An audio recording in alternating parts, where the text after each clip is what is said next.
donde les presento uno de los materiales más importantes que estamos manejando aquí en Perú y en otras partes del mundo, que sería Intensa.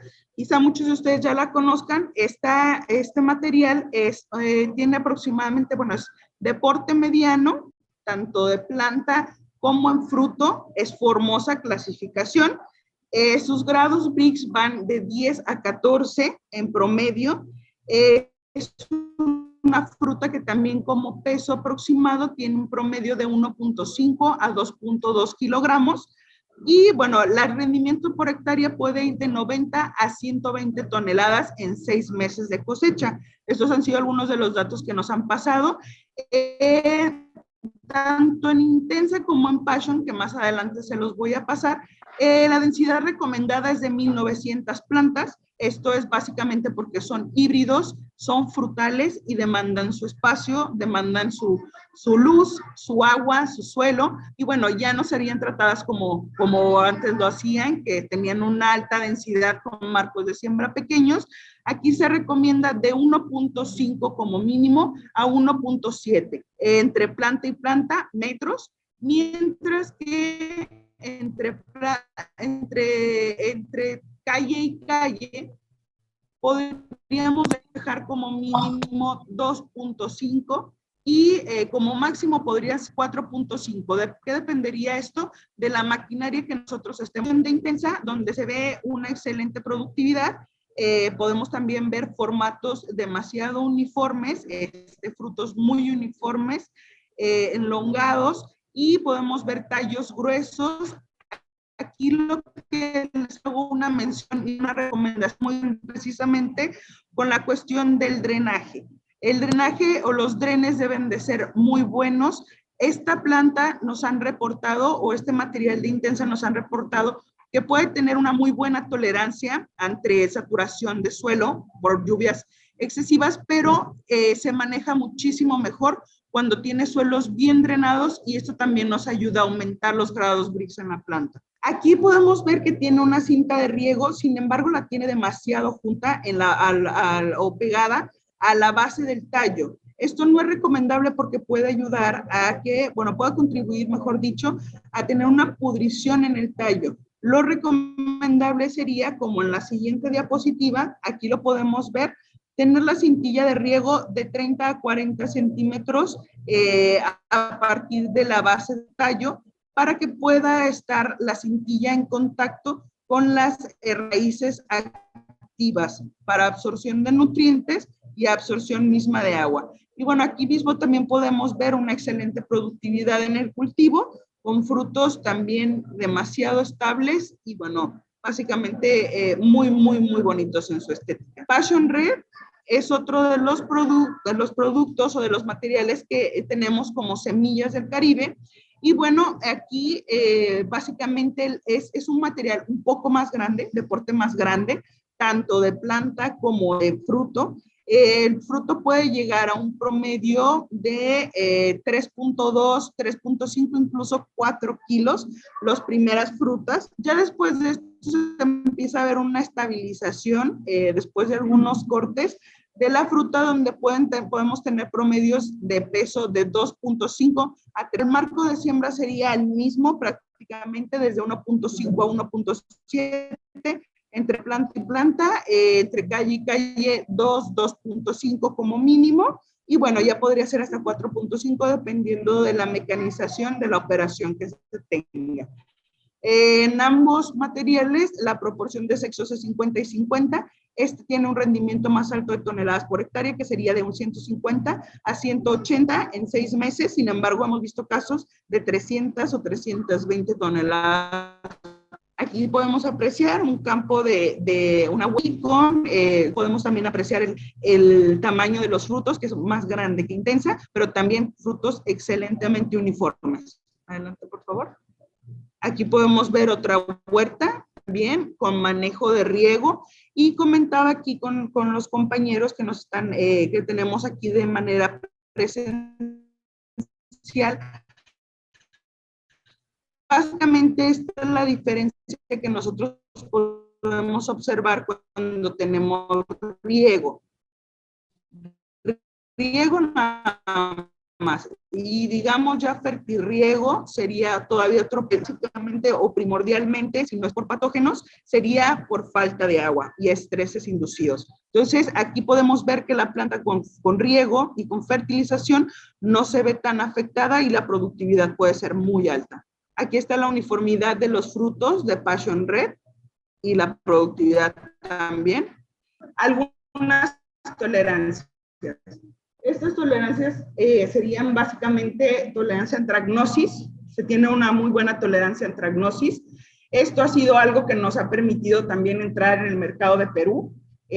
Como saben, bueno, y como nosotros supimos, mejor dicho, la preferencia aquí era la pulpa amarilla. Entonces, al inicio, pues, cuenta la leyenda por ahí que no era muy bien aceptada la pulpa roja. Sin embargo, esta fue una de nuestras puertas a afortunadamente. El hecho de que otros comerciales se dieran cuenta de la tolerancia que tiene nuestro material genéticamente a antragnosis y la larga vida de anaquel que esto le ofrece también, hizo que nosotros pudiéramos entrar a este mercado, ¿no? Y que afortunadamente sigamos y estemos ahorita aquí con ustedes platicando. Otra de las tolerancias que tenemos sería Phytophthora. Esta enfermedad, bueno, básicamente es causada por un omiceto, más adelante lo vamos a ver. Y bueno, produce esta pudrición en frutos. Muchas veces estos frutos aparecen, o bueno, mejor digámoslo así, esta sintomatología aparece generalmente en los frutos basales, en los frutos más, que están más cerca del suelo. ¿Por qué? Porque básicamente estos se producen salpicaduras, ya sea por lluvias, y llega de alguna u otra forma el patógeno a la fruta y es cuando empiezan a aparecer estos síntomas, ¿no? Se ve como látex cristalizado con el micelio ya ahí formado de color blanquecino. Otra de las tolerancias que presentamos sería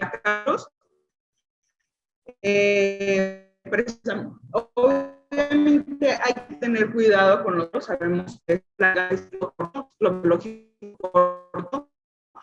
Por lo tanto, si nosotros no buscamos también controlarla, es cierto que pues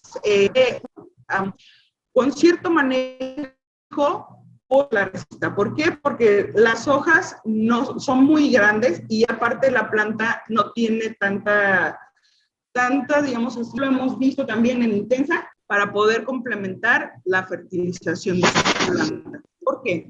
Porque esto puede ser el requerimiento que nosotros hemos observado que tienen nuestros materiales conforme a los diferentes elementos que aparecen en la tabla. Pero pueden tener cierta cantidad de nitrógeno en su suelo, pueden tener cierta cantidad de nitrógeno en el agua, pueden tener... Entonces, ustedes tienen que ajustar conforme a lo que ya cuentan tanto en agua como en suelo, esta tabla de requerimientos. Y aparte, el análisis de peciolo sería para que ustedes puedan saber qué tan bien está comiendo su planta, qué tanto está aprovechando lo que ustedes tienen disponible en suelo y lo que ustedes están agregando también o sumando a la fertilización. Entonces, sí es muy importante que tomen eso en cuenta. ¿Para qué? Para que hagan un uso eficiente de sus recursos, sobre todo en la cuestión monetaria, ¿no? Que no estén comprando de más, pero que tampoco estén poniendo de menos. Eso es muy importante. Y eso les va a ayudar. Son como indicadores. Este análisis de peciolo, ver que ustedes con qué cuentan en suelo y con qué cuentan en agua, para poder hacer el ajuste con esta tabla de fertilización. Aquí podemos ver, perdón, que está del mes 1 al mes 6. Y bueno, en la parte de abajo agregamos también ácidos fúlbicos y ácidos húmicos, porque hemos visto que realmente tienen algunas opciones que más adelante les voy a comentar, que pueden ayudarnos bastante bien con el manejo del cultivo. Y en la siguiente tabla aparecen del mes 7 al mes 12. Esto es básicamente la recomendación que les digo que nosotros hacemos, y bueno, sería por un año. ¿Qué pasa si yo lo utilizo más de un año? Pues puedo seguir fertilizando con promedio entre 12 meses en adelante. Me quedo con esa fertilización. ¿Por qué? no me voy a regresar a un 3 porque ya estamos cosechando. Entonces, cuando yo puedo seguir fertilizando incluso la que manejamos el 8, y era básicamente porque en el mes 8 nosotros ya estábamos en cosecha y podríamos seguir utilizando esa misma materiales y la hemos alargado hasta un año. Bueno, entonces el primero fue el pH óptimo de 6, ya les expliqué por qué, básicamente es por la tabla de bueno, cómo se absorben los elementos. Entonces la mayoría en este pH estaría estando disponible para mi planta y no sería bloqueado. Otra de las recomendaciones es el pH óptimo en el agua y este sería 6. ¿Por qué la recomendación también? Porque muchas veces podemos tener bastante alcalinidad en mi agua. Puede haber carbonatos ahí o bicarbonatos, puede haber mucho sodio. Entonces, básicamente estos son elementos o son compuestos que bloquean también a mis nutrientes, ¿no? A mis elementos para que no queden disponibles en la planta. Entonces, lo más recomendable es también revisar el pH. ¿Por qué? Porque ligeramente ácido. Porque en el momento en el que nosotros vemos el fertilizante, mi pH sube. Es decir, mi pH de agua está en 6, pero cuando agrega a lo mejor la fertilización, este puede subir a 6.5 o quizás 7. Y es más o menos nivelarlo para que no nos quede ni muy alcalino ni muy ácido. Otra de las recomendaciones sería revisar que tengamos materia orgánica disponible en suelo. La materia orgánica siempre nos va a ayudar para todo tipo de interacciones, desde biológicas en el suelo, cuestiones de absorción, mejora de intercambio catiónico. Todo este tipo de cosas nos ayuda la materia orgánica. ¿Y cuál sería a lo mejor un parámetro o una medida la cual yo podría decir, tengo buena cantidad, 4%? Es un análisis de suelo, ustedes lo pueden saber perfectamente y se los da. Considerar el uso mensual de enraizadores y sobre todo, bueno, en etapas de recién trasplante podría ser muy bueno. Y también cuando ya estamos casi por iniciar la cosecha. ¿Por qué? Porque básicamente esto hace que nuestra raíz pueda ser, bueno, incentivamos a crecer o la inducimos a crecer para que la planta pueda comer mejor y pueda estar mejor alimentada y pueda hacer una repartición de nutrientes muchísimo más grande a todos estos frutos, ¿no? Que va a parir o está próxima a parir. Otra sería aplicación de microorganismos benéficos en el riego. ¿Por qué? Porque hemos visto que realmente estos dos materiales, junto con muchísimas otras especies más, pero en estos dos materiales hay una excelente sinergia con microorganismos benéficos, como cuáles: tricodermas, bacillus, micorrizas. Básicamente lo que se ocupan estos microorganismos, como las micorrizas o como incluso los tricodermas, podrían ser dos principales funciones. Una sería extensión, lo que hacen es pegarse a las raíces y son una extensión de mi raíz para poder tener una mejor absorción de nutrientes dentro de toda la rizósfera, ¿no? Entonces, esto es básicamente uno de las funciones, mientras que otra, también al momento en el que se están adhiriendo a mi raíz, están protegiendo de patógenos y de parásitos, incluso hasta llegando a parasitarlos ellos mismos, ¿no? Protegen a mi raíz de que no sea dañada y aparte, en caso de tricoderma puede ser, ellos parasitan a otros microorganismos que quieren hacerle daño a mi planta o quieren alimentarse de ella, ¿no? Y bueno, también la aplicación de fitoestimulantes desde inicio de floración hasta término de cosecha. ¿Por qué? Porque es darle un empujoncito. Es ayudarle a mi planta con esta producción, para que tenga una producción constante de flores, frutos, y aparte pueda aprovechar mejor todo lo que tiene, ¿no? Los fitoestimulantes básicamente eso es lo que hacen, son como un empujoncito, como energía dentro de los aminoácidos, es tomar esos aminoácidos para que la planta pueda hacer los compuestos que ella necesita o pueda utilizar esa energía en donde ella lo necesita. Entonces, básicamente es darle este empujoncito y sobre todo también que si tenemos nosotros temporadas de estrés, podamos ayudarle a la planta con este tipo de productos para que disminuya ese grado de estrés y no se tenga impacto en el rendimiento del cultivo. Bueno, ya les comenté aquí, ahí está donde la tabla donde les comentaba acerca del pH, que el óptimo sería 6.5 en suelo. Y también de este otro lado hay otra tabla que dice edad de la planta y conductividad eléctrica. También nosotros, bueno, la conductividad eléctrica es básicamente la concentración de sales que yo tengo en el suelo. Y esto me ayuda, las sales básicamente son fertilizantes, ¿no? Los fertilizantes que yo suelo tener o todo aquello que está disponible para mi planta. Entonces, ¿por qué viene ahí y por qué va aumentando? Porque precisamente no es lo mismo lo que yo voy a tener de sales, quizá, o lo que yo voy a aportar de fertilizantes del mes 0 al mes 3, que del mes 7 al mes 12. ¿Por qué? Porque realmente a partir del mes 2, 3, ya estamos teniendo producción de flores y de frutos. Entonces, nosotros tenemos que hacer un aporte en fertilización un poquito más grande para que la planta pueda precisamente seguir con esta labor y poder tener estos rendimientos óptimos, ¿no? Entonces, obviamente va a comer más cuando está produciendo, cuando está en una fase generativa, cuando está produciendo flores y cuando está produciendo frutos. ¿Por qué? Porque esos son órganos banco, demandan muchos nutrientes. Una flor y un fruto demandan bastantes nutrientes.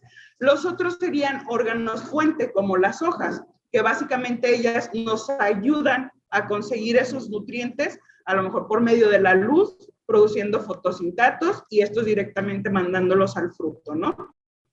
Entonces, es más o menos así como se maneja y nosotros podemos medir esta conductividad eléctrica y se puede convertir en un indicativo de qué tanto está, de qué tan bien nosotros estamos fertilizando nuestra planta. Dentro de las recomendaciones también para la fertilización y la nutrición en cultivo, les comento, para ningún híbrido, al principio decíamos que solamente para nuestros materiales, pero ya después lo checamos. Para ningún híbrido es recomendable, incluso yo creo que ni siquiera para variedades, el uso tan frecuente de cloruro de potasio. ¿Por qué? Porque se ve directamente afectada la consistencia. En un momentito también les voy a decir por qué, y esto también pasa con el abuso de ureas, fosfonitratos y nitratos de amonio. ¿Qué es lo que sucede? El cloro y el nitrógeno son elementos que son fácilmente absorbidos por la planta, y sobre todo el nitrógeno. Entonces, ¿qué pasa cuando nosotros le damos una fuente que pueda absorber muchísimo más fácil? El nitrógeno es un elemento que está encargado de la división celular, o sea, reproducir, bueno, encargarse de la reproducción de las células, pero aparte también del elongamiento celular, que sería el crecimiento de las mismas células. Entonces, si nosotros hacemos aportes muy fuertes con este tipo de fertilizantes, lo que hacemos es que nuestras frutas o nuestros órganos de la planta se hagan grandes y a lo mejor crezcan en número de células y crezcan en tamaño de células, o sea, grandes, pero no tengan consistencia. Eso quiere decir que sean aguados. ¿Por qué? Porque yo tengo también que tomar en cuenta a otros 3 elementos fundamentales dentro de la producción de frutos, que sería el calcio, el silicio y el boro, aparte del potasio, ¿no? Sabemos todos que el potasio tiene, pero el calcio, el silicio y el boro son elementos que forman parte de la pared celular, de ese muro que me hace que mi célula sea fuerte, que pueda ser consistente, y que pueda tener una mejor vida de anaquel. Entonces, si yo solamente me paso, si abuso, mejor dicho, de estas fuentes de fertilización, lo que puedo hacer es que mis frutos estén aguados. ¿Qué puedo hacer? Probablemente sustituir un nitrato de amonio por un nitrato de calcio, digámoslo así. Hacer aportes de silicatos de potasio, hacer aportes de silicatos de calcio, hacer otro tipo tipo de cosas y buscar, obviamente el boro también lo vamos a ver más adelante, buscar aportar este tipo de elementos para que mis órganos sean fuertes y resistentes, los órganos de la planta sean fuertes y resistentes. También otro de las recomendaciones sería, siempre debe aplicarse todos los fertilizantes en las zonas de raíces activas. Y esto básicamente, bueno, ya como lo vimos al principio en las cintillas, debe estar alejado a lo mejor 30, 40 centímetros de la base del tallo para que sea mejor aprovechado, para que el bulbo de agua y de fertilización se quede en la zona provechosa donde están mis raíces activas. Y en otros casos, por ejemplo, lo hacen mucho en palta o aguacate, también pueden hacer un círculo, cavar un pequeño círculo. Dentro de ese círculo se pone a veces mucho fertilizante, se tapa y también va conectado con cuestiones de riego, ¿no? O sea, y no riego, digámoslo así, para quien no tiene riego, el riego sería excelente, ya se los he mencionado, pero para quien no, se conectan con pequeños canales, como de un principal, luego van pequeños, así, y llegan a los círculos. Entonces, básicamente se está obteniendo agua y fertilizante en una zona localizada. Y eso es lo que nosotros buscaríamos hacer para que sea aprovechado por las raíces activas. Y bueno, aquí está precisamente el boro. El boro es un elemento que es de suma importancia en este cultivo. Y yo creo que muchos más, pues, pero aquí ahorita estamos hablando de la papaya, es la protagonista. Entonces, en este cultivo es muy importante. Hay varias funciones que tiene y unas, bueno, de ellas son micronutrientes, es un micronutriente altamente activo, interviene en el metabolismo del nitrógeno, que ya les dije algunas de las funciones del nitrógeno, en la formación de proteínas, en la división celular, en la formación de la pared celular, como se los mencioné, y actúa sobre la fertilidad del tubo polínico, y esto nos ayuda precisamente a obtener frutos, ¿no? Y aparte, junto al calcio, ayuda también a la translocación de azúcares. ¿Cuáles? Y esto lo puse porque pues realmente a veces aparecen este tipo de sintomatologías y no sabemos de qué se trata, ¿no? ¿Cómo podemos saber si es deficiente de boro? Ahí están. Se le hacen como estos grumos a la fruta, que muchas veces son también con este tipo de, ahí hay una planta que tiene una sintomatología de deficiencia de boro, pero muchas veces también se puede confundir con sintomatologías de alguna otra enfermedad. Pero ¿cómo yo voy a descartar una enfermedad por patógeno o por plaga, vector, algo así, con esta otra sintomatología de los frutos? Si yo veo estos grumos o estas deformidades, o incluso también se llega a presentar junto con esto látex, exudado de látex, gotas de látex. Cuando yo ya veo esto, inmediatamente sé o voy a tener que saber que tengo que hacer una aplicación de corrección de boro. Y finalmente vienen calcio, boro, y pues es excelente, ¿no? Ya vemos que pueden tener una sinergia muy buena estos dos elementos. Ok, esto lo tomé porque me gustó bastante. Muchas veces que me he encontrado con que precisamente buscan fertilizar a su cultivo. Sin embargo, cuando no se tiene el conocimiento de cómo hacerlo, muchas veces a lo mejor estamos gastando dinero y no se está aprovechando los materiales. ¿Qué es lo que pasa aquí? O los recursos.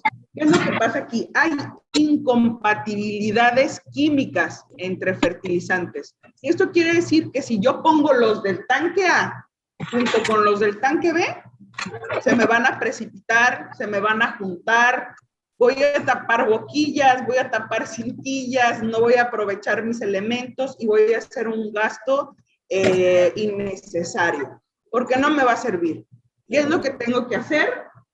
Los del tanque A con los del tanque A, fertilizo, hago todo lo que tengo que hacer y después los del tanque B con los del tanque B. ¿Qué incompatibilizadas son? No mezclar fertilizantes cálcicos con sulfatados, cálcicos con fosfatados, fosfatados con magnésicos, porque básicamente lo que hacen las moléculas es bloquearse y precipitarse, entonces no se aprovecha. Hay que tener muchísimo cuidado con eso, igual con las aplicaciones de micronutrientes no quelatados y fertilizantes fosfatados en medios ácidos. Eso también es un bloqueo, ¿no? Entonces, hay que saber cómo mezclarlos para que la planta pueda aprovechar y para que su dinero no se vea, su bolsillo no se vea afectado sin ningún motivo ni razón, ¿no? Para que su inversión sea una inversión eficiente.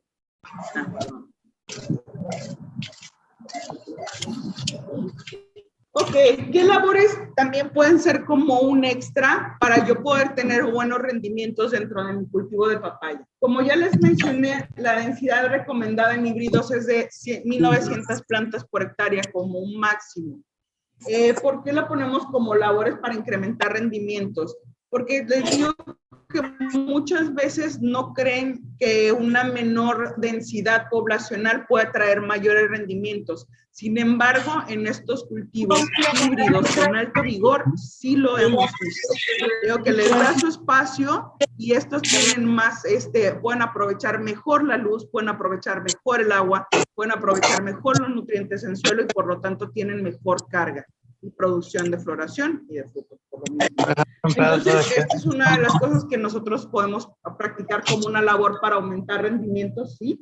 También recomendamos integrar dentro del manejo un sistema de riego y si se puede fertirriego, que básicamente riego podría ser solo agua, ¿no? Y está perfecto, se lo recomiendo. Si ustedes hacen una fertilización base y de repente están haciendo sus aplicaciones granuladas o drenchadas, está perfecto.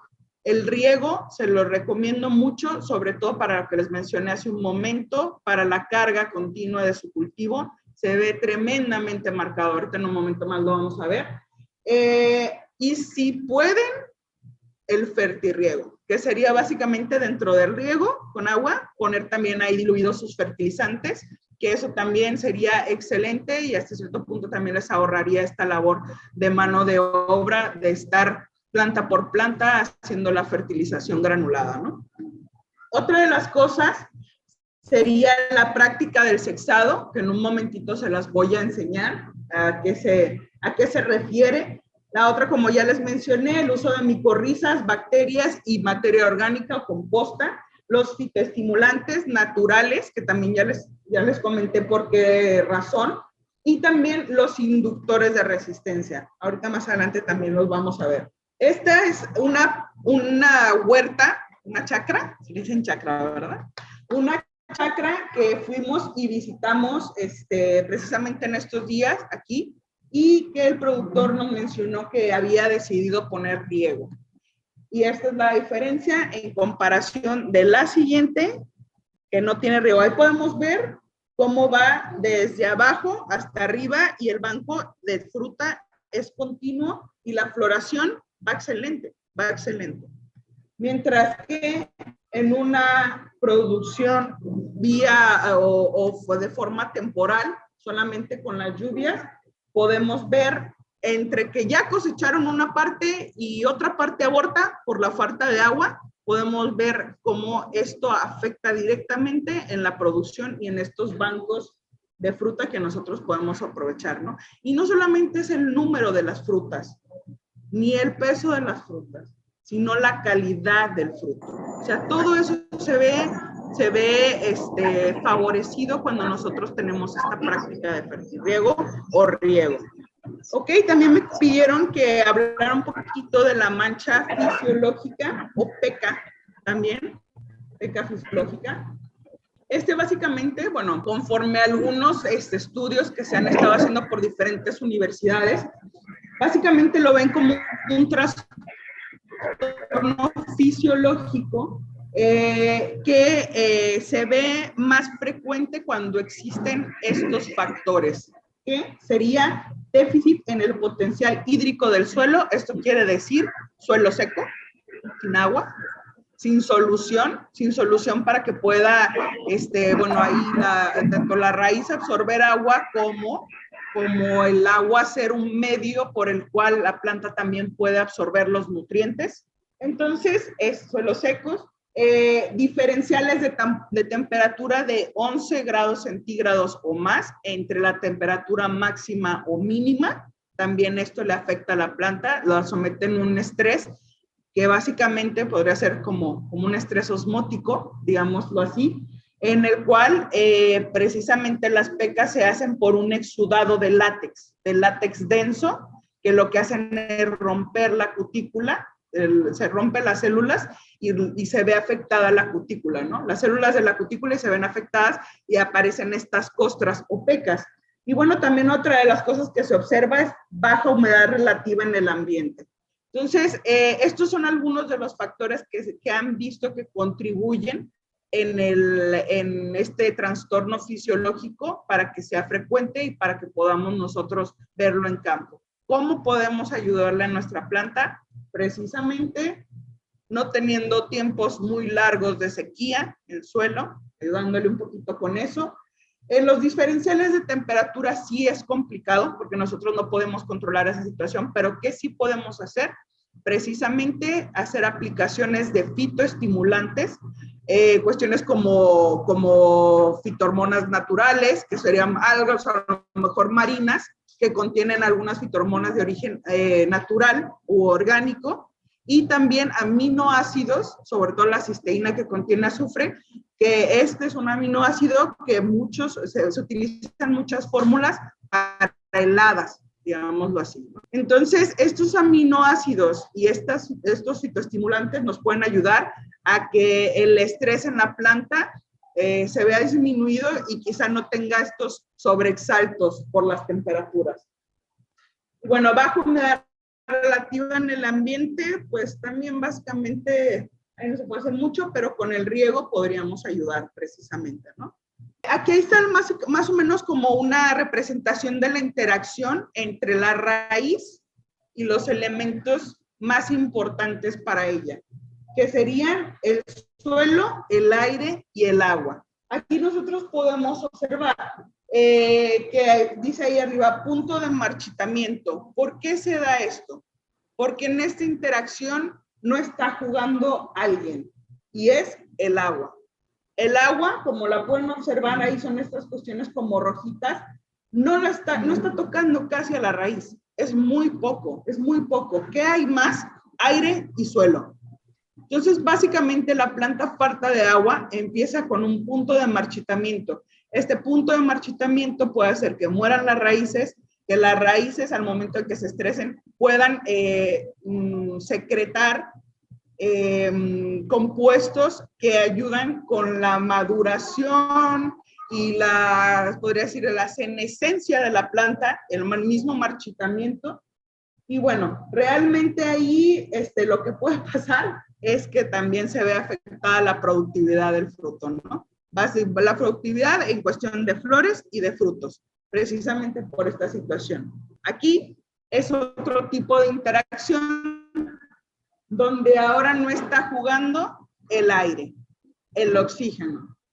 Podemos ver que hay una saturación de agua en el suelo y la raíz, ¿qué le está pasando? Como el monito de acá, se nos está ahogando. Falta aire, y el aire también es muy importante para la raíz. Falta el oxígeno. Que la raíz muera, la raíz se estrese y que libere precisamente este tipo de compuestos que hacen que la planta se enezca y cuando se vea senescente y pueda tener punto de marchito, punto marchito. ¿Qué es lo que pasa aquí? Como allá arriba se ve, está muy cómoda nuestra raíz, ¿no? ¿Por qué? Porque esta interacción tiene todos los elementos que necesita la raíz. Tiene agua, tiene suelo y tiene aire. Y esto básicamente es capacidad de campo y es lo que la planta necesita para no estar estresada, para no producir etileno, para no producir ácido abscísico en mayoría y para que pueda tener disponibles los elementos que necesita para su óptimo desarrollo y producción. Esta es la labor del sexado dentro de las cuestiones que les mencionamos que pueden mejorar, labores que pueden mejorar el rendimiento. A lo mejor algunos de ustedes ya lo conocen. Y puede ser lineal o en forma de diamante. Pero hemos visto que, o la mayoría de de los exportadores por allá en México, el que prefiere es el sexado en diamante en el occidente. Y este consiste en poner 4 plantas así en forma de diamante, 20 centímetros una de otra, y tiene como finalidad elegir la planta hermafrodita, de flores y de frutos hermafroditas. ¿Por qué? Porque estos frutos son alargados, tienen digamos, son más uniformes y, bueno, tienen esta otra característica que vamos a ver acá. Bueno, ahí podemos ver la flor. Básicamente, la hermafrodita tiene tanto el ovario, el blanco, que vemos aquí, con su estigma, y estas serían las anteras, que sería el órgano reproductor masculino, y este sería el femenino. Como tiene ambos, es llamada hermafrodita. Mientras que en este caso, hace falta las anteras, hace falta el masculino. Entonces, básicamente lo único que tenemos aquí es el ovario. Es el ovario y esto me da una fruta hola, y esto me da una fruta enrulada perfecta, que la podemos ver en la siguiente diapositiva. Por favor. Ahí está. La esquina superior izquierda sería la fruta hermafrodita, mientras que la esquina inferior derecha sería la fruta femenina. ¿Qué diferencia es? ¿Por qué prefieren la hermafrodita? Básicamente por lo que dice arriba. 1 kilo o más de diferencia en peso promedio. ¿Por qué? Porque podemos observar que la fruta femenina tiene una cavidad mucho más grande y la pulpa es mucho más delgada. ¿Por qué? Porque la planta femenina o la planta femenina en sus frutas está más preocupada por tener una cavidad grande para producción de semillas. Mientras que en el fruto tan marcado y se puede tener una cavidad más pequeña con una pulpa mucho más gruesa. Y esto me da más peso. Pongámoslo así, si tenemos una planta que tiene 40 frutos, mientras que una planta hermafrodita me da, mientras que una planta hembra me da, tengo 40 frutos, la otra me está dando 40 kilos más que la planta hembra. O sea, la hermafrodita me está dando 40 kilos más por planta en una densidad de 1900, digámoslo así, en comparación de la planta hembra, simplemente por ese kilo promedio de diferencia en fruta.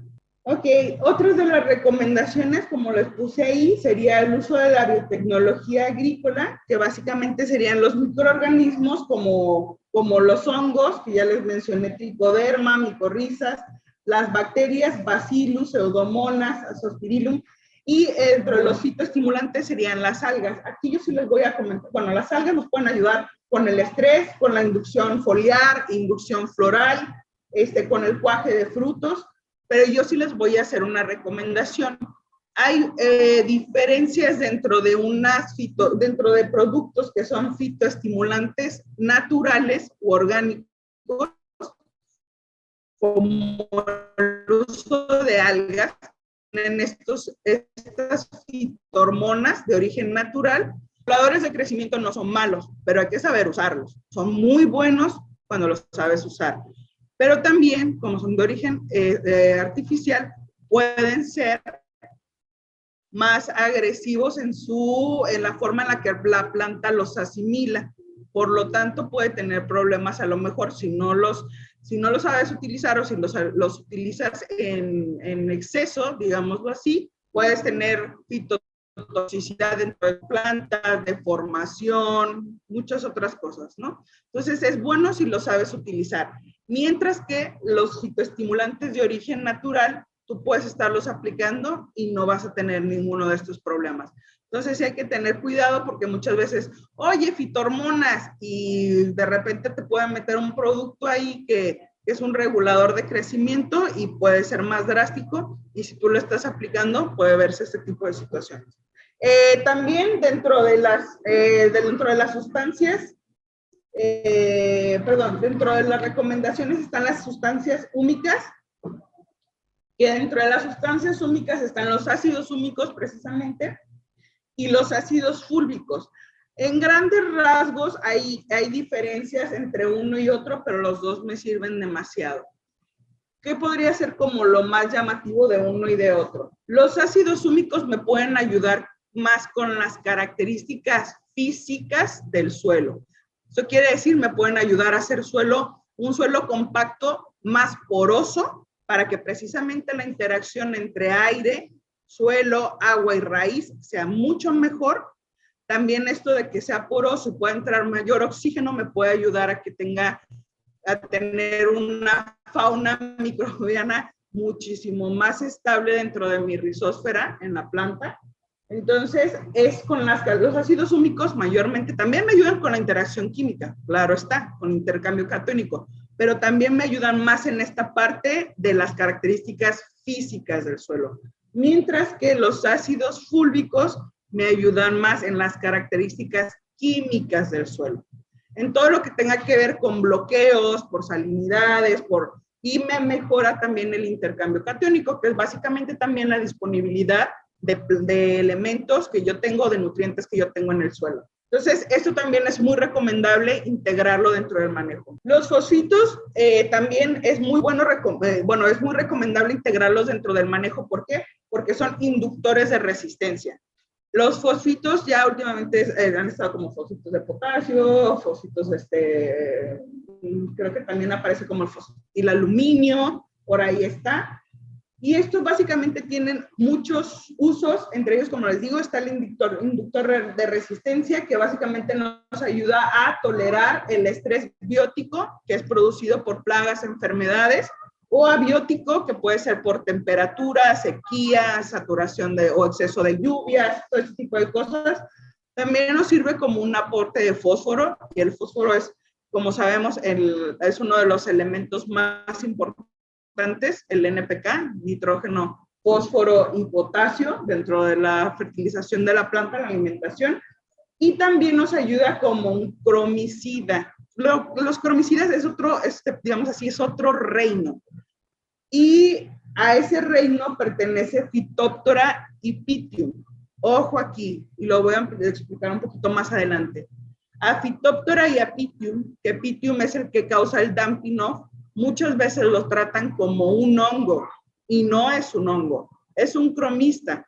Por eso muchas veces cuando ustedes aplican algún fungicida, cuando tienen esta sintomatología, no les funciona y están gastando su dinero, porque solamente hay muy pocos, ahorita en el mercado hay muy pocos compuestos o ingredientes activos que realmente nos ayudan a controlar Pythium y Phytophthora. Y uno de ellos son los fosfitos, ¿vale? Entonces, cuando tengan este tipo que mira, que ponle Teabendazol, que ponle otro, no es un hongo, es un cromista y se maneja con esto. Este es otro, se podría decir, desorden fisiológico o trastorno fisiológico que sufre la papaya, y son los frutos deformes, porque se causan también, es muy parecido a lo que causa la peca. Pero esto es lo que sucede en las flores. En las flores lo que pasa es que básicamente su desarrollo óptimo se ve interrumpido por algún tipo de estrés, y la flor tiene una deformidad. Nace con una deformidad, y esta deformidad se ve básicamente reflejada en una nodata perfecta, que sería la fruta, perdón, la que se ve ahí como muy bonito, mientras del otro lado tenemos una pentatria, que es el fruto deforme, y si le damos otro por favor, esto es lo que nos produce una cara de gato, o fruto también carpeloide, que también lo conocemos así. Adelante, por favor. Y bueno, básicamente esto es referente a la cuestión de fertilización, y algunas de las recomendaciones. La siguiente charla tiene que ver con plagas y enfermedades. Para hacerlo un poquito más práctico, hemos recibido, antes de poner la presentación de plagas y enfermedades, que es la siguiente, Si alguien tiene alguna pregunta mejor sobre este tema de fertilización y manejo del cultivo, pueda decírnosla para ahí tratarla y verlas de una vez. Y cuando pasemos al tema de plagas y enfermedades, poder también ver de ese tema las preguntas al final. No sé si alguien tenga alguna aquí. Adelante. Buenas noches. Dosis. La dosis viene recomendada siempre en la etiqueta de los productos. Depende mucho de qué microorganismo sea y también en qué tanta concentración esté en el producto. Entonces, yo sí les recomiendo que no solo para micorrizas, sino para cualquier producto, te revise la recomendación en la etiqueta. Ya sobre eso pueda hacerlo. Incluso también, perdón, las micorrizas, las tricodermas, todo esto, también es excelente manejarlo desde vivero. Desde vivero ayuda muchísimo a la planta y es una práctica muy utilizada ya para tener desde pequeñas una mejor calidad de planta e incluso que se tengan menos problemas a la hora del trasplante. ¿Por cuestión estética solamente o demás? Ah, ok, perfecto. Pues sí, yo te recomendaría ahí el uso de fitoestimulantes para esa situación. Pues el riego por goteo si se pudiera. En caso de, sería el más óptimo, ¿no? Y pueden haber, de hecho estamos pensando en quizá próximamente hacer alguna charla de algunos sistemas básicos, muy básicos, pero que puedan implementarse eficientemente. El riego por goteo sería muy bueno y en caso de que no, por lo menos que se tuviera riego por gravedad o algo así, pero que fuera bien atendido, ¿no? Porque sí sabemos que muchas veces pues sí lo ponen, pero cuando se puede, pues le echan agua, y cuando no, pues no. Entonces, eso sí sería básicamente lo recomendable. Buenas noches. ¿Cómo manejas tú el tema de los deltas de temperatura? Porque los deltas de temperatura me dan muchísimos problemas. Tengo a veces más de 20. La dosis otra vez depende del producto. El momento, pues realmente es algo que yo les recomiendo que integren en su programa de fertilización y por lo menos una aplicación mensual de ambos. Si tú tienes un problema grave con tu suelo, que sepas que, por ejemplo, es muy bajo su contenido en materia orgánica, que tiene bastante lixiviación, que, por ejemplo, no sé, tú ves que tus plantas no están absorbiendo lo que deben de absorber, tienes problemas de ¿cómo se llaman estos? Sodio, carbonatos, compactación. Entonces, sí, yo ya te recomendaría que por lo menos hicieras aplicación, si no es que cada 15 o cada 20 días, hasta que tuvieras una mejora en tu suelo, ¿no? Y la dosis sí sería dependiendo del producto que tú estés usando. Tenemos algunas preguntas. Una de las preguntas es, ¿por qué sucede que deltas de más de 10 grados, sabemos los problemas que nos da? ¿Cómo lo manejarías? Bueno, ¿por qué? Porque prácticamente, como lo acaba de preguntar la persona aquí presente, son climas que no son óptimos para la genética del material, para la genética de la especie. O sea, realmente papaya es un fruto es un cultivo, no un fruto, es un cultivo de zonas tropicales. Cuando tú le das a lo mejor algunas condiciones o tienes algunas condiciones que se salen un poco de su rango óptimo, puede llegar a tener este tipo de estrés. ¿Qué es lo que recomendaría? Básicamente que se haga un manejo, como ya lo vimos hace un momento, que les demos un empujoncito quizá con cuestiones como fitoestimulantes, básicamente algunos productos como a base de algas, microalgas, y fitohormonas naturales y aminoácidos. ¿Para qué? Para que el impacto de las condiciones adversas no cause tanto estrés en la planta que se vea básicamente afectado en rendimiento, ¿no? Eso es lo que yo recomendaría. Perfecto. Diego Ortega nos pregunta, ¿qué tanto afecta una baja humedad relativa en amarres? Bastante. Lo hemos visto Y esto, muchas veces la baja humedad relativa se ve también relacionada con altas temperaturas, ¿no? Entonces ya vimos que precisamente es uno de los estreses en los cuales la planta tiene abortos o deformaciones, ¿no? Producción de frutos deformes. Entonces, sí lo hemos visto, sí afecta, y también no solamente en el cuaje, no solamente en la buena formación de flores, en el cuaje de frutos, sino ya en frutos también formados, como lo vimos, también nos puede ayudar, o bueno, puede contribuir a la formación de esta peca fisiológica o mancha fisiológica en fruto, ¿no? Permiso nos pregunta, ¿cada cuánto se colocan las algas y las micorrizas tricodermas? Ok, ¿cada cuánto? Aproximadamente yo podría recomendar que se hiciera una aplicación mensual. Una aplicación mensual, si se puede hacer una cada 20 días, estaría perfecto. Y esto también va mucho con el ciclo de vida de si nosotros tenemos algún patógeno en suelo, ejemplo nemátodos. El nemátodo generalmente, si no me equivoco, tiene un ciclo de vida de 22 días. ¿Qué es lo que nosotros tenemos que hacer? Conforme al ciclo de vida del patógeno que queremos atacar, nosotros tenemos que hacer aplicaciones para que nuestros organismos o microorganismos benéficos en suelo estén ya estabilizados en cantidad. Esto quiere decir que básicamente si yo tengo un problema grave de nemátodos, puedo hacer aplicaciones 2 veces al mes para poder tener yo microorganismos benéficos que me ayuden a combatir este problema de una forma más eficiente. Entonces puede ser de manera quincenal o mensual, incluso puede ser cada 15, 20 o 30 días, pero eso va a depender de qué tanta presión yo tengo o qué es lo que yo quiero hacer con mi planta, ¿no? Qué señalizaciones quiero que tenga y cómo quiero que aproveche sus recursos. Leonardo Valero nos pregunta, ¿cada cuánto se colocan las algas y las, ¿recomiendan usar acolchados agrícolas para el cultivo de la papaya en campo? Ok,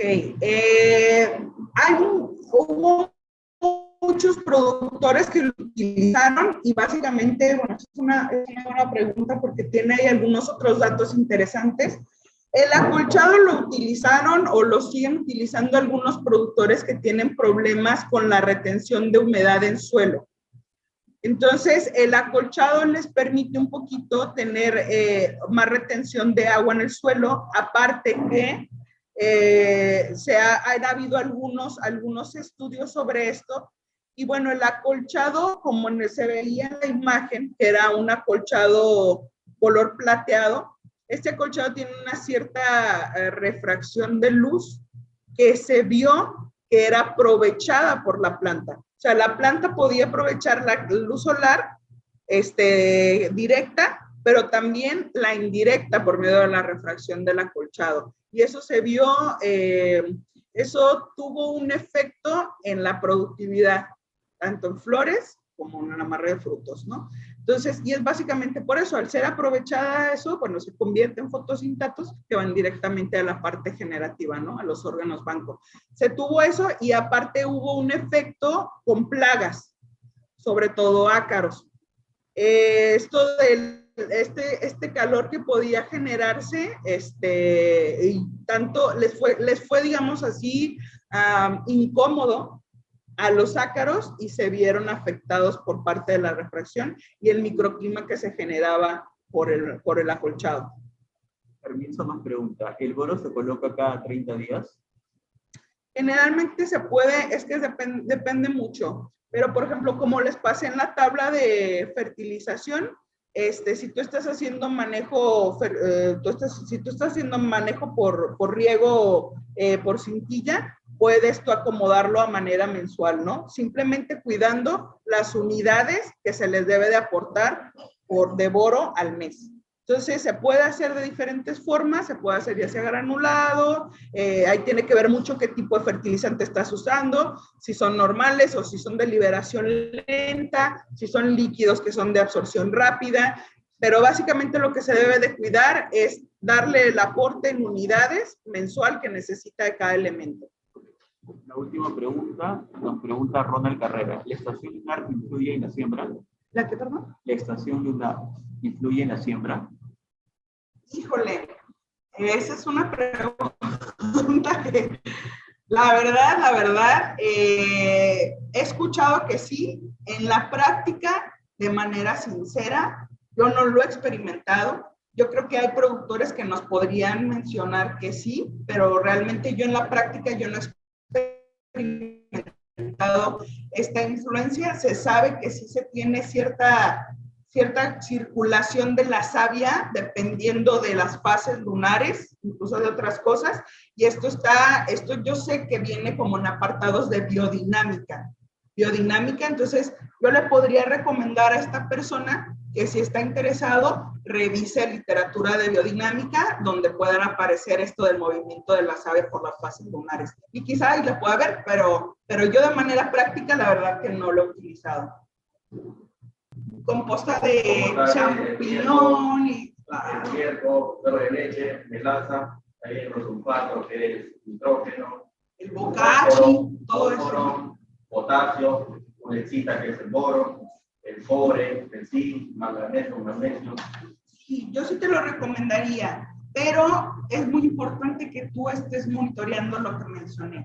¿Por qué? Porque muchas veces, si no tienen una buena preparación, se puede decir que no llegan a donde deberían de llegar y las concentraciones no son las que tú puedes pensar que son. Entonces, si tú no estás consciente de qué tan bueno fue el proceso de cada uno de estos compuestos, quizá tú puedas pensar que estás aportando cierta cosa, pero no sea así. O por otro lado, digo, en caso personal, ya hablando de caso personal, a mí me tocó hacer biofertilizantes, yo hacía todo, y pues no lo diluí bien, ¿no? Y tras que se lo aviento a la planta, pues ¿qué pasó? Que las quemé todas, ¿no? Entonces es muy importante con este tipo de productos ver las recomendaciones, pero también estar monitoreando lo que está pasando con mi planta. El tema de quemadura, por ejemplo, el zinc y el cobre. Exactamente. Tema salud. Es muy importante, esos dos, yo te recomendaría esos dos. Que sí monitorees, que veas qué tal se está comportando tu planta, si va bien, si esto y lo otro, y pues por el otro lado, bueno, es el monitoreo y también tener cuidado con las aplicaciones. Pero sí lo recomiendo bastante. De hecho, en muchos casos, si no eres tú quien lo hace, te sale hasta más caro, ¿no? Que es lo que se hace en la agricultura orgánica. Un caso, mira, ya que los biofertilizantes, cada elemento tiene su químico. Ya que un timbo contiene nitrógeno, fósforo, el otro timbo tiene potasio, ulecita. Eso no podría ser la mezcla. Si checaste podemos poner esa rápidamente, ¿me ayudas? La del tanque A y tanque B. Ya, el tanque A y B, sí. Cuida mucho eso nada más, o sea, es lo que yo te recomendaría. Estoy viendo que como el tema de sanidad, el cobre y los microelementos, sí. O sea, realmente yo te recomendaría que cuides mucho eso en y los que son compatibles, ponlos en el mismo, y no hay problema. Pero si no busques mezclar ni por ver si funciona o no, porque puede que te salga, que se te precipite, que no se aproveche realmente. Entonces cuida eso de la compatibilidad química. el tema de trichoderma. Te ayuda a mejorar, obviamente, el sistema de defensa de la planta, pero no es un fungicida, es un cromicida. Entonces te ayuda a matar Phytophthora, pero si tú aparte estás poniendo tricoderma, no le hace absolutamente nada a tricoderma. Entonces tricoderma puede seguir creciendo, aumentando su población, porque tú estás aplicándolo, y al mismo tiempo los ositos te están ayudando a bajar la población de Phytophthora, y ahí se genera una competencia muy interesante, en donde tricoderma y bacilos pueden desplazar por completo a Phytophthora, ¿no? Y eso se puede ver por revisión de análisis del suelo, en cuestión de organismos fitobenéficos y fitopatógenos. es un método de prevención, es un método de viendo que ya está ocurriendo en los primeros frutos, puedes aplicarlo, incluso de integrarlo en tu manejo, esto de los fitoestimulantes, te digo que lo integras en tu manejo como forma preventiva, porque ya cuando están las pecas ahí, esas ya no se van. Lo único que puedes hacer es seguir con tu manejo preventivo para que los siguientes frutos pueda tener menos frecuencia o ya no tener, pero los que ya tienen no se los vas a quitar. Vamos a pasar entonces a la presentación de manejo de plagas y enfermedades de papaya. Esto es básicamente de las más importantes, son las que tienen mucho impacto, ¿no? Mucho impacto en lo que es producción y comercialización sobre todo. Bueno, iniciamos con Coletotrichum, o mejor conocido como Anthragnosis. Coletotrichum sería el género del patógeno, y bueno, Anthragnosis sería ya como se le conoce a la enfermedad. La anthragnosis es la enfermedad más importante de este cultivo, precisamente porque deja inhabilitados o inútiles a nuestros frutos para comercialización. ¿En qué consiste la enfermedad de anthragnosis? Es una lesión redonda, hundida y de pudrición que puede presentar una esporulación al inicio negrina o negra, y con el tiempo se nos puede convertir blanquesca o grisácea, ¿no? Esto es básicamente lo que sería la lesión provocada por anthragnosis, que es este hongo. Ahí están las imágenes, que serían básicamente, así es como inicia, con este punto negro hundido, negruzco, y cuando ya está un poco más avanzada la enfermedad, podemos ver cómo se vuelve blanquecino. ¿Qué es lo que nosotros podemos hacer? Eliminar las fuentes de inóculo. Esto sería, anthragnosis puede estar presente en todos lados en mi cultivo. Puede estar en hojas, puede estar en peciolo, puede estar en tallo, puede estar en flores, puede estar en fruto. ¿Qué es lo que yo tengo que hacer que me causa muchísimos problemas?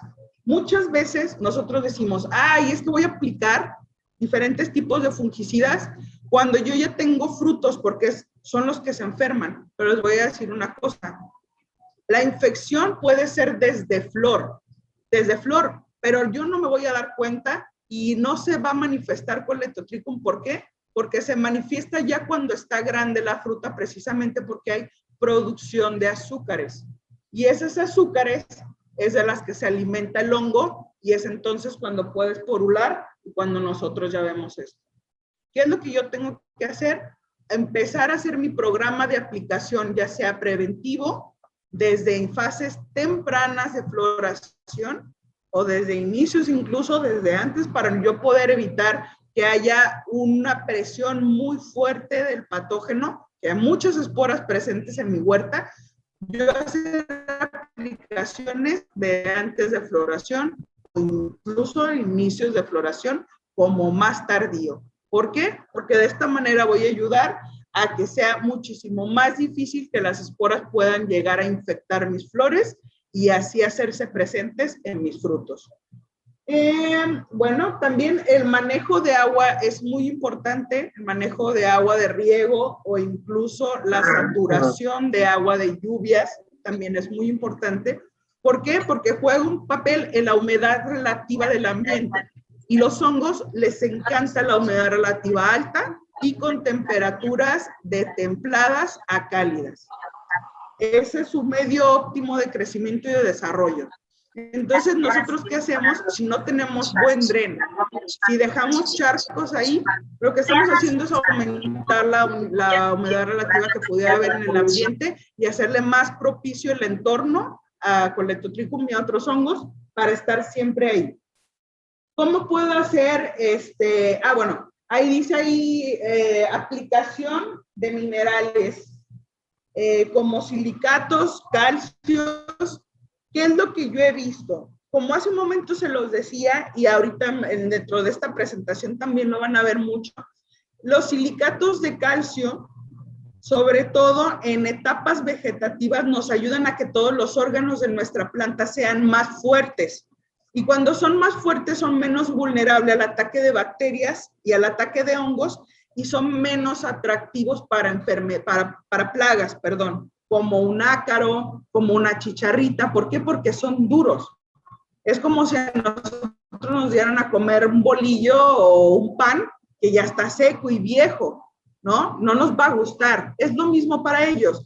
Si está muy duro, si está muy rígido, pues gracias a los silicatos, gracias al calcio que está haciendo una pared muy fuerte, estos no se van a ver tan atraídos, ni va a ser tan fácil que lleguen y penetren. Entonces, utilizar esto de manera preventiva, silicatos de calcio en etapa vegetativa y luego cambiar a silicatos de potasio en etapa generativa. ¿Por qué? Porque entonces yo voy a permitir que el potasio sea un aporte extra para flores y frutos.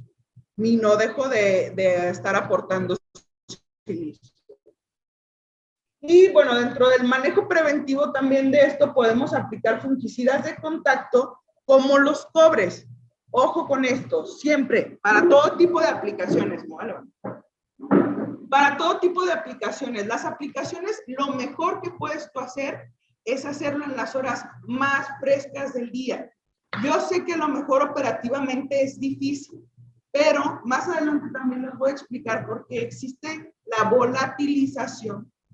Existe cuestiones que realmente nos ayudan a, bueno, más bien, hacen que si nosotros aplicamos en horas muy cálidas del día y secas, podamos tener problemas de fitotoxicidad, de bajo aprovechamiento y muchas otras cosas más, ¿no? Entonces, siempre es buscar las horas más frescas del día para poder aplicar y que nuestro producto llegue a donde debe de llegar. Entonces, aquí podemos poner hidróxido de cobre, mancozeb, clorotalonín, que podrían ser algunos. Aquí busqué, conforme a los ingredientes activos, qué productos tienen comerciales, ¿no? Por eso los puse ahí, no por otra razón, sino que sea más fácil la referencia para ustedes, ¿no? Entonces, dentro de los curativos también esa es otra. Siempre va a ser más económico prevenir que curar. Entonces, yo les recomiendo que hagan mejor una aplicación por lo menos preventiva con productos económicos a que se esperen, no apliquen, se enfermen sus plantas y después tengan que aplicar algún tipo de agroquímico que sea más duro de pagar. Entonces, ahí es cuestión de revisar. Los agroquímicos son muy buenos y muy eficientes y nos salvan el pellejo muchísimas veces, pero también hay que saberlos usar. Entonces, hay que también darle chance al manejo preventivo y mejor prevenir a curar. Entonces, para cuestiones curativas, ya cuando ya tenemos el problema en puerta, podemos utilizar moléculas como azoxystrobin, que son las estrobilurinas, podemos utilizar el cipronidil, el tiabendazol y el difenoconazol. Aunque el difenoconazol, la verdad, no se lo recomendaría tanto, pero bueno, nos podría ayudar, ¿no? Leve. ¿Qué productos comerciales pueden ustedes encontrar aquí? Esos que tenemos de este lado. Son las moléculas que nosotros podemos utilizar. Cipronidil, fludioxonil, tiabendazol, azoxystrobin, todos los que acaban en bin, solamente que bin, la verdad se los recomiendo. Bueno, estos no se pueden utilizar más de 2 veces en el ciclo de cultivo. ¿Qué es lo que debemos de hacer? Rotar. Más adelante les voy a pasar una lámina donde van a aparecer los grupos químicos para que nosotros hagamos precisamente estas rotaciones. Los fitoplasmas. Los fitoplasmas es una enfermedad que ya existía desde hace mucho tiempo, pero quizá no sabíamos qué era lo que estaba pasando y afortunadamente ya nos dimos cuenta de qué es lo que sucede, ¿no? Esta es una enfermedad que es transmitida por una cigarrita, bueno, por cigarritas o chicharritas. Este es el vector y cómo es la manera en la cual yo puedo controlar esta enfermedad, precisamente controlando al vector. ¿Por qué?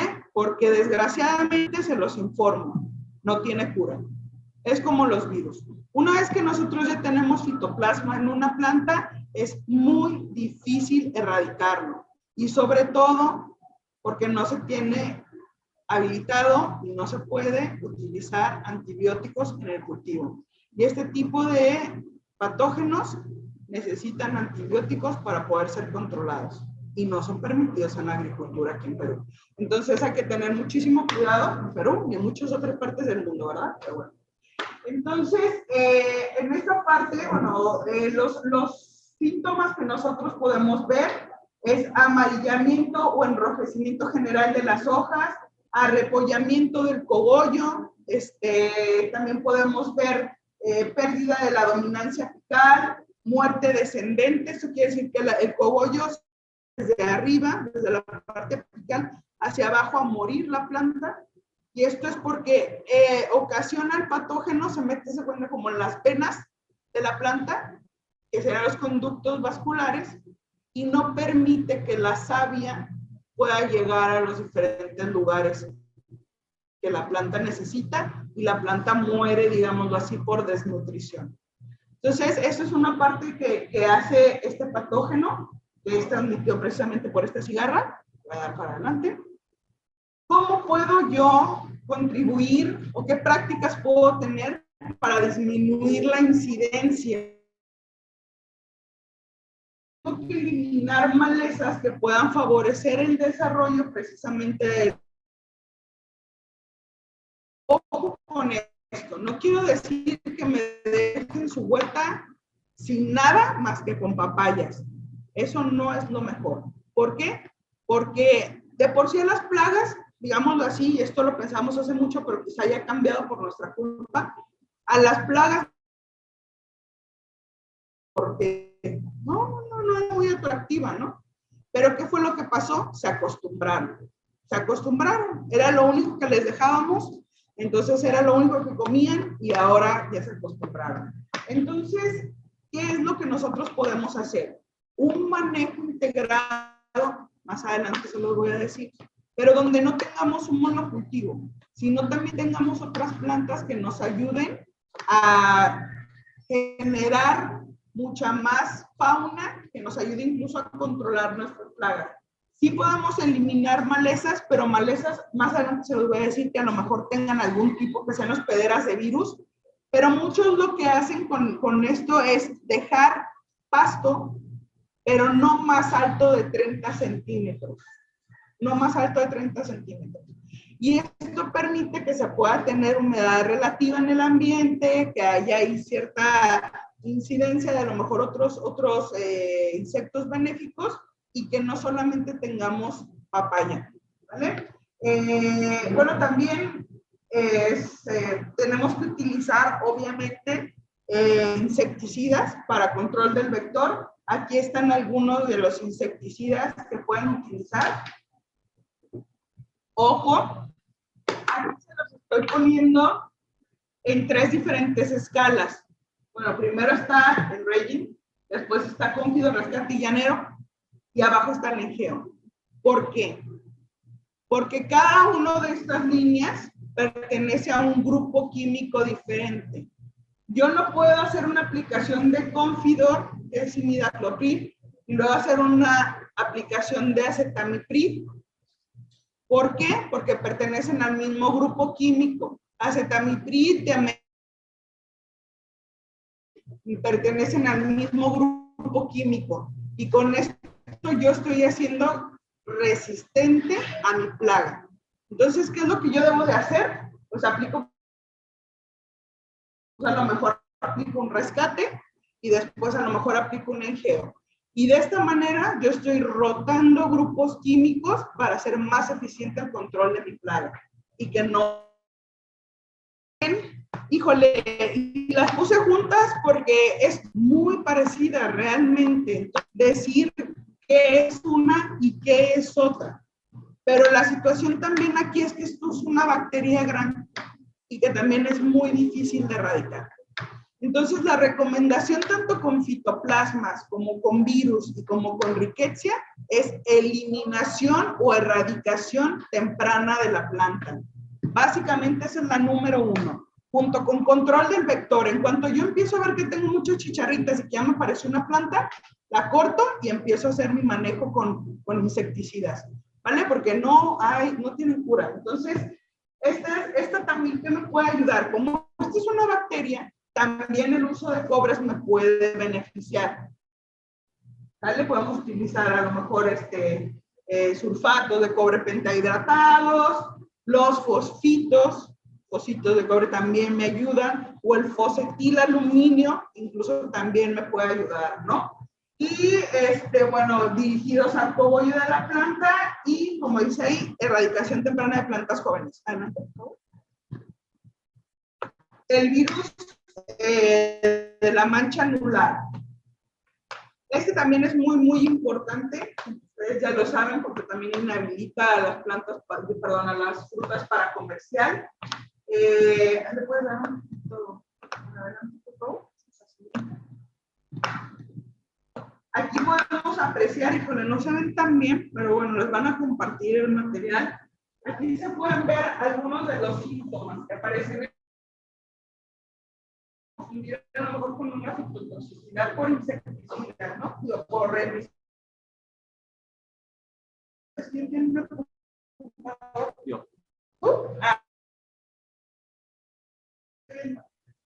Eso se puede confundir también como con un ácaro, el daño de un ácaro cristalino. Este síntoma, y yo quiero saber si es virus o no, me voy a ver lo siguiente que me puede ayudar a definir o diagnosticar correctamente. Esto aquí no se alcanza a ver bien, me disculpa, pero son manchas aceitosas en el tallo y en los peciolos. Aparecen como manchas acuosas o aceitosas. Ese es un indicativo y eso no aparece en una fitotoxicidad o herbicida. Otra de las cosas, ya pues es el anillo, ¿no? Si yo no tengo todavía frutos, pues estos fitoplasmas y un chito es la única forma en la cual yo puedo darle el empujoncito a mi planta. Por eso es muy recomendable, y hace un momento lo platicaba, que haya la eliminación temprana. Por ejemplo, yo tengo una planta y esa planta tiene 10 frutos. Y a mí me da no sé, me da lástima sacrificarla porque tiene 10 frutos. Pero pónganse a pensar que si no sacrifican esa planta con 10 frutos, a lo mejor esa planta me va a contaminar a otras plantas que están ahí. Y esa planta ya no me va a producir mucho más. Va a necesitar muchísimo más fertilizante, muchísimo más estimulación para que pueda producir. Y lo único que va a hacer es que las demás plantas también les cueste trabajo tener la misma producción que hubieran tenido sanas, y yo estoy perdiendo frutos. Como dicen por ahí, por cuidar los centavos, estamos dejando ir los pesos, ¿no?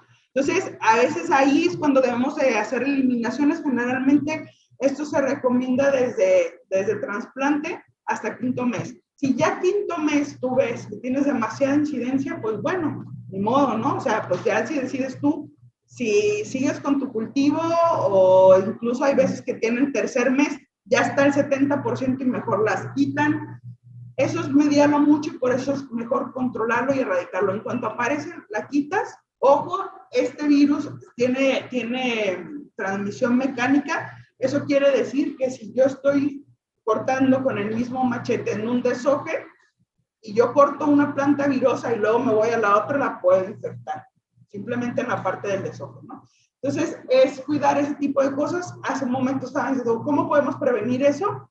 Muchas veces allá lo que hacen es, bueno, eso y en otros lugares, hay grupos que se dedican, de personas que se dedican exclusivamente a eliminar las plantas virosas, mientras que hay otro grupo que se dedica a hacer el deshoje. ¿Para qué? Para que precisamente no se tenga esta posibilidad de poder infectar. Como les dije, es un manejo integrado. Y bueno, básicamente se tiene que, esto es muy recomendable, y lo comentaba y me decían que era difícil, eliminen sus cultivos ya una vez que no van a cosechar, no van a seguir cosechando. De verdad, no solamente eso le va a ayudar a su vecino de a un lado, les va a ayudar a ustedes mismos, porque ustedes a veces son el vecino de a un lado. Pónganse a pensar eso.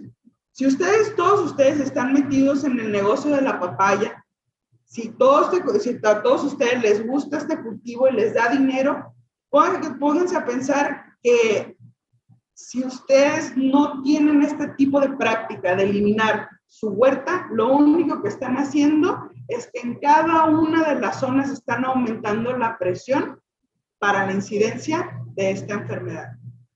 Y lo que van a hacer es que aunque migren a cualquier lugar, siempre van a tener un vecino de un lado que no le va a importar esta situación. Y cada vez van a inhabilitar zonas y zonas y zonas y zonas para el cultivo para este cultivo, ¿no? Ya no van a poder, ya no van a encontrar zonas o les va a ser muy difícil. Entonces prácticamente, y esto va porque si yo tengo, por ejemplo, una huerta de un año donde ya me salió muchísimas plantas con virus y yo le pongo una tiernita a un lado, todos los bichos que había, todas las enfermedades que están ahí en la de un año y medio, 2, 3, pues se me van a ir inmediatamente a la tiernita, ¿no? Claro, a quien no le gusta comer nuevo. Entonces, de esta manera es como nosotros podemos tener esa incidencia tan fuerte y el virus se puede propagar por zonas, por zonas, por zonas. Entonces, es muy importante, si ya terminaron de cosechar, de verdad, háganlo por práctica sana su negocio, eliminen su huerta. Y después, con eso van a ir bajando todos, poco a poco, la incidencia de esta enfermedad. ¿Qué es lo que también pueden hacer? Si su vecino de un lado no le gusta controlar mucho, y bueno, ya tienen que poner ahí su chacra, que no fuera lo más recomendable, pero traten de sembrar en el mismo tiempo en el que él o ella, y adelántense a su manejo. ¿Eso qué quiere decir? Que si él no pone ningún insecticida, en el mismo tiempo en el que ustedes están haciendo siembra y todo eso, ustedes sí ponen un uso de insecticida. ¿Para qué? Para que si llegan a él y todo, le llegó el pulgón y le llegó la chicharra, ustedes ya estén prevenidos con insecticida en sus plantas para que sean menos propicios a infecciones. También, más adelante, bueno, aquí está el uso de barreras físicas. Estas son plantas que son de barreras físicas, king grass, caña, cualquier otro tipo de árboles o plantas que sean altas y que me ayuden a formar una barrera, un muro biológico entre una huerta y otra, es muy útil, porque realmente sí ayuda a separar esa parte y a que cada vez sea menos la incidencia de plagas y enfermedades en mi huerta, ¿no? Y otra cosa también, girasoles los podemos ver allá, eso se les llaman plantas reservorio. ¿Por qué reservorio? Porque son plantas que yo puedo poner entre mis papayas, por ejemplo, papaya, papaya, girasol, papaya, papaya, papaya, girasol. Yo las puedo poner dentro de mi surco como planta reservorio porque son casa de insectos benéficos, depredadores. Y dentro de la ecología, los depredadores suelen ser más móviles que las presas o más ágiles que las presas. En este caso, pongámonos a pensar, una catarinita o una mariquita con un pulgón o un ácaro, o una chinche, que también es chupadora, con un ácaro o un pulgón también. Entonces, esto me permite tener una casa, un edificio grandísimo para diferentes tipos de insectos benéficos que me van a ayudar a controlar plagas dentro de mi surco. Incluso también puedes poner, ahí va la siguiente, plantas trampa. Plantas trampas generalmente se ponen en la cabecera y en la periferia de mi huerta, que pueden ser maíz y sorgo. Maíz y sorgo son plantas que les encantan a ácaros y pulgones porque tienen alto contenido de azúcares y pueden ser llamativas para ellos. No se meten en las papayas y yo puedo hacer un control localizado con insecticida. Entonces, plantas trampa, plantas reservorio, barreras físicas. Son cosas que me pueden ayudar. Es todo un manejo. También podemos hacer la eliminación de estas plantas que están aquí abajo, que son hospederas de virus. ¿Cómo puedo yo saberlo? Por mosaicos. Se les forman estas manchas amarillas que ustedes pueden ver ahí. Eso quiere decir que su superficies hospederas de virus. Entonces, es muy bueno eliminarlas. Y bueno, básicamente dentro de eso, y la erradicación de plantas temprana, como ya les había dicho, que no les cueste tanto, la verdad es mejor hacer la erradicación para que no tenga tanto impacto. Phytophthora parvivora, ok, como ya les dije, no es un hongo, es un cromista y produce la marchitez de la papaya. Hay otras enfermedades que se le parecen bastante, a lo mejor en sintomatología, pero esta es una marchitez en verde.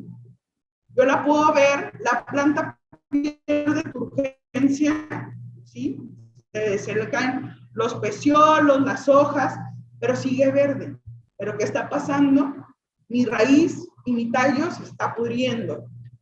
Me da tiempo, pero no mucho. Entonces, es muy importante que cuando yo empiezo a ver esto, por ejemplo, el Fusarium también es una marchitez, pero Fusarium empieza con más frecuencia, o a mí me ha tocado así verlo, empieza a tener un amarillamiento la planta. Las hojas de la planta empiezan a amarillarse.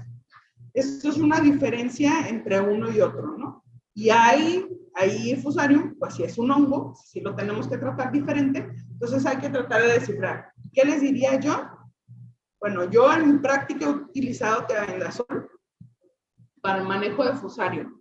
Si yo veo plantas y no se sabe, no sé identificar qué es, primero la aplico tiabendazol. Si se controla, qué bueno, drenchado. Yo lo utilizo drenchado. Si se controla, qué bueno, era Fusarium. Si no se controla, inmediatamente váyanse al fosfetilaluminio. Inmediatamente. Porque el fosfetilaluminio me va a ayudar contra Phytophthora. Entonces, esa es una de los manejos que puedo recomendarles. Ahí viene. Y de lo que es más eficiente para uso curativo, en el caso de Phytophthora, el metalaxil. Pero como les digo, si nosotros hacemos un manejo preventivo y estamos en la programación de nuestro riego o de todo esto, aplicamos los fosfitos, esto me ayuda a bajar la población de Phytophthora en el suelo. Ahí está, aquí es como les digo, esto es una marchitez en verde, ¿se fijan? Como simplemente se cae, pero no se ve nada amarillo. Este es un fruto ya maduro, eso es lo único que está amarillo. Pero todo lo demás está verde.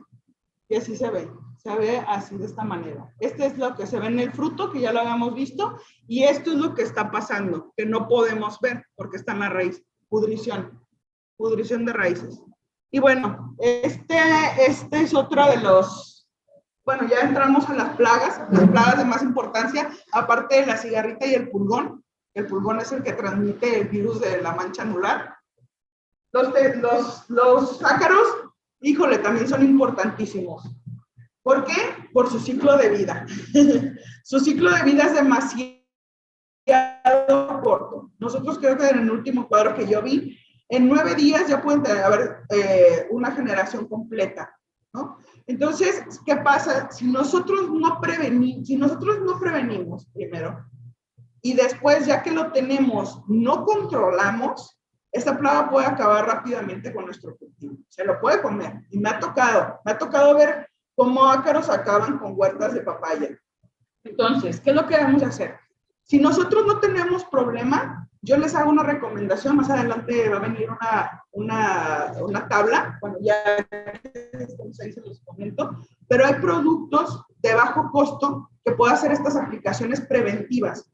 Pero si yo ya tengo que hacer un manejo curativo porque ya no me aguanto, porque ya estoy lleno hasta las chapas de ácaros, bueno, pues ¿qué debo de cuidar? Que las aplicaciones sean en vez de la hoja. Muchas veces aplican y le dicen, oye, tengo ácaros, es tu aplicación. Y así va el otro. Ni siquiera que la cobertura sea buena, que le llegue al ácaro, no le llegue al ácaro, lo único que están haciendo es tirar su dinero. Y vaya que los acaricidas son caros. Entonces yo lo que tengo que hacer es cuidar mi cobertura. Tengo que ver que el producto le llegue. Y para eso sabemos que la mayoría de los ácaros producen una telaraña y se pueden utilizar jabones u otras cosas para desbaratar la telaraña y que pueda penetrar el producto que estamos utilizando. ¿Qué es lo más recomendable cuando yo tengo mucho problema? La abamectina. La abamectina tiene una cierta sensibilidad translaminar que nos ayuda a tener control por más tiempo, pero tampoco podemos abusar de ella. Entonces, si yo ya tengo una situación grave de ácaros, lo primero que podría hacer como aplicación sería tierras de tomar con abamectina o un jabón con abamectina. Y ya de ahí podemos repetir. También, ¿qué otra cosa? Yo sé que operativamente a veces es difícil, pero estamos hablando de ácaros de ciclo de vida muy corto.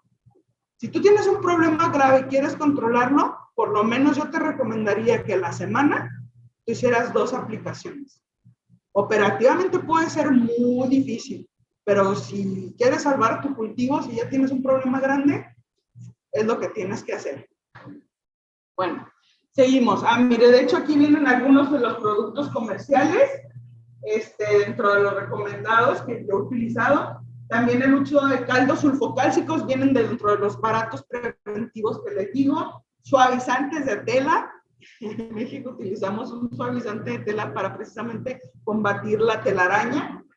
Jabones también, y los azufres. Ojo, como les digo, azufres, cobres y otros tipos de productos, tanto alcalinos como muy ácidos, horas frescas del día, porque pueden resultar fitotóxicos. ¿Vale? Sobre todo, por ejemplo, en el caso de los azufres, si ustedes los aplican y tienen humedades relativas altas, lo que pasa es que se gasifica. El producto se gasifica. Y ese gas pues, puede causar pues vario daño en las hojas, perdón, en las flores. Bueno, dentro de los ácaros que tenemos, son 3 principales.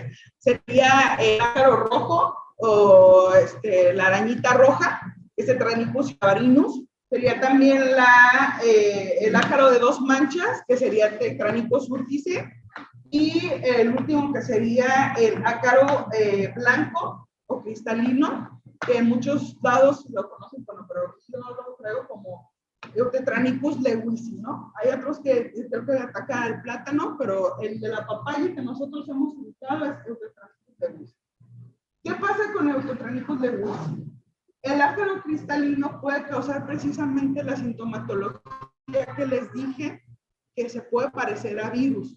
Pero ¿cómo yo puedo descartar que sea virus? Como les mencioné hace un momento, también la distribución dentro de mi huerta me sirve. ¿Cómo es esto? Si yo veo que es un manchón, aquí está, y aquí este lo tiene, este lo tiene, este lo tiene, este lo tiene. Quiere decir, es un manchón, quiere decir que probablemente sea un ácaro, que se está moviendo entre una misma ubicación. Si yo veo que mi distribución es al azar, allá me apareció una, allá me apareció otra, en ese rincón otra, puede ser virus, ¿no? Pero si yo veo que a lo mejor me aparece de forma también manchón, pero más bien de forma lineal, fitotoxicidad por herbicida, ¿vale? Entonces, muchas veces la distribución de las cosas me puede ayudar a tener un mejor diagnóstico de qué es lo que está pasando con mi cultivo. Entonces, esto es básicamente, todos los ácaros se pueden controlar casi, bueno, con los mismos productos, más adelante los vamos a ver, y a todos ellos les gusta mucho el calor y no les gusta el agua, o sea, seco y cálido, es como mejor se reproducen. Eso ya entra dentro de los hongos, Aspergillus caricae. Les voy a presentar, creo que son en esta, no sé si son las 3 o 2, bueno, pero esta es la mancha negra. Esta es una de las más también importantes, ¿por qué? Porque también me dejan mis frutos así como están ahí abajo, que no puedo yo venderlos ya. Una vez que tienen estas manchas negras, ya no los puedo yo vender, o si los vendo muy baja calidad. Bueno, son manchas negras, redondas, que básicamente se pueden presentar tanto en hojas como en frutos. Como les dije, les gustan los climas templados a cálidos y con humedades relativas altas. ¿Cómo puedo hacer? También eliminar en la manera de lo posible las hojas más viejas, porque es donde empiezan a aparecer en las hojas más viejas. Si yo ya lo tengo en hojas nuevas, quiere decir que yo no he puesto atención en mis aplicaciones y que ya tengo bastante presión del patógeno. Entonces, eliminar hojas viejas con deshojes, eso es quitar todo fuente de inóculo, eliminar los frutos afectados para que no sigan en el campo causándome más problemas. Y también esto, aparte de deshojar, me ayuda a quitar un poquito de humedad relativa en el ambiente, a que haya ventilación, a que pueda bajar esa humedad y no sea tan propicio el clima para los hongos. ¿Qué puedo hacer como manera preventiva? Fungicidas de contacto, como hidróxido de cobre, otra vez, el cianuro de cobre, mancozeb, clorotalonil. En el caso de eso también nos beneficia, como ya les dije, los silicatos para hacer nuestros órganos más fuertes. Y productos comerciales, ahí aparecen algunos, como les dije, cada uno, según está en el orden, es un grupo diferente químico. Por eso están así. Otro de nuestros hongos que nos causa bastante problema es Botrytis cinerea. Este causa pudrición de peciolos, bueno, pudrición en todos lados, pero la que más nos duele es en flores y en frutos. Entonces, esto básicamente empieza así. Muchas veces también es confundido con bacterias. No se preocupen, para cuestiones preventivas, cobre y azufre nos sirven tanto como bactericidas y fungicidas. Y bueno, si ya no lo agarramos en la parte preventiva, podemos hacer esto con curativa. Como les dije, cada uno de esos productos es de un grupo químico diferente. Aquí aparecen los insecticidas que les dije. Como les vamos a pasar el material, pues no hay problema que no se tome fotografía, pero sí les quiero hacer como este hincapié, ¿no? No se alcanza a ver completa, no sé por qué. ¿Por qué será? Mira, tapa y pronidil, como que las primeras dos letras las tapa. Bueno, no importa. Ahí aparece, perdón.